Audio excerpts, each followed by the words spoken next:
दोस्तों, दिनाक्षी short hand में आपका स्वागत है। अगर आप चैनल पर नए हैं तो चैनल को सब्सक्राइब करें और बेल आइकन जरूर दबाएं। इस डिक्टेशन की एडवांस आउटलाइंस और वाक्यांश आप हमारे पेड बैच से प्राप्त कर सकते हैं। हमारे पेड बैच में आपको प्रतिदिन सभी डिक्टेशंस की एडवांस आउटलाइंस और वाक्यांश दिए जाते हैं और कुछ ऐसी डिक्टेशंस जो केवल पेड मेंबर्स को ही प्राप्त होती हैं। हमारे पेड बैच को ज्वाइन करने के लिए और बैच के बारे में संपूर्ण जानकारी प्राप्त करने के लिए आप डिस्क्रिप्शन बॉक्स में दिए गए मोबाइल नंबर पर व्हाट्सएप कर सकते हैं। इस डिक्टेशन की डेमो आउटलाइंस आप हमारे टेलीग्राम ग्रुप से प्राप्त कर सकते हैं। तो चलिए डिक्टेशन को स्टार्ट करते हैं। डिक्टेशन 5 सेकंड बाद स्टार्ट होगी।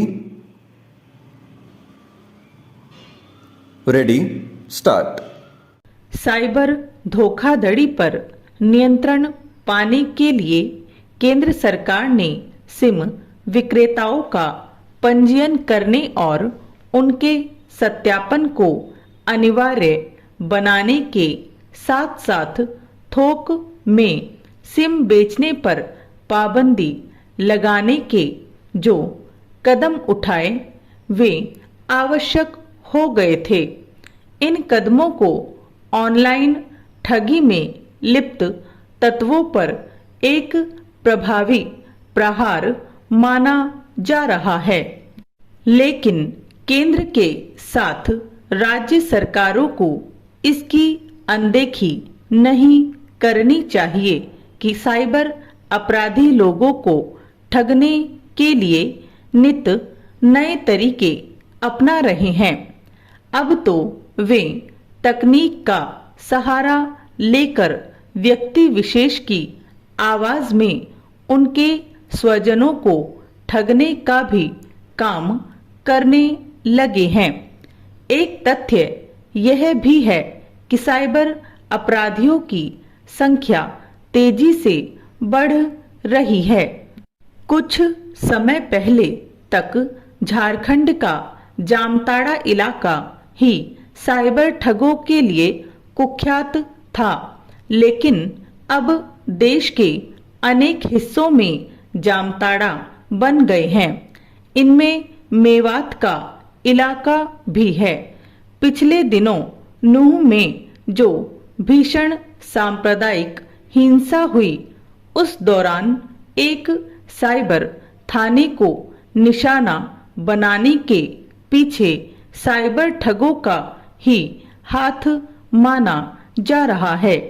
यह ठीक है कि हाल के वर्षों में पुलिस और अन्य एजेंसियों को साइबर अपराध से निपटने के लिए सक्षम बनाया जा रहा है, लेकिन अभी उन्हें और समर्थ बनाने की आवश्यकता है, क्योंकि साइबर ठगी के मामले थमने का नाम नहीं ले रहे हैं।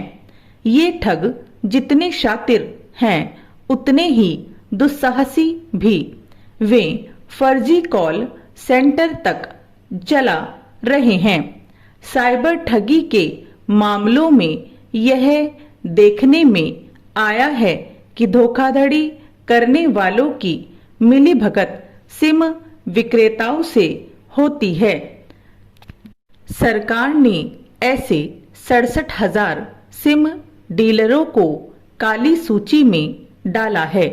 अच्छा हो कि इसके साथ ही उन्हें दंड का भी भागीदार बनाया जाए, क्योंकि एक आंकड़े के अनुसार सिम डीलर करीब 20% सिम साइबर ठगों को बेचते हैं।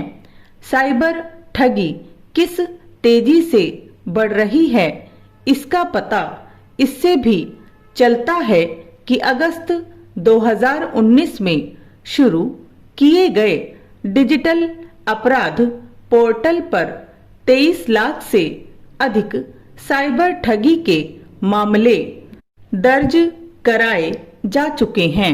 एक संसदीय समिति ने भी हाल में प्रस्तुत की गई अपनी रिपोर्ट में यह चिंताजनक तथ्य सामने रखा है कि केवल एक साल में ऐसे अपराधों का आंकड़ा 2.5 गुना से अधिक बढ़ गया है। इससे इनकार नहीं किया जा सकता है कि हाल के वर्षों में वित्तीय लेन देन के लिए लोगों की जिस तरह डिजिटल तौर तरीकों पर निर्भरता बढ़ी है, उससे उन पर साइबर ठगी का शिकार होने का जोखिम भी बढ़ा है।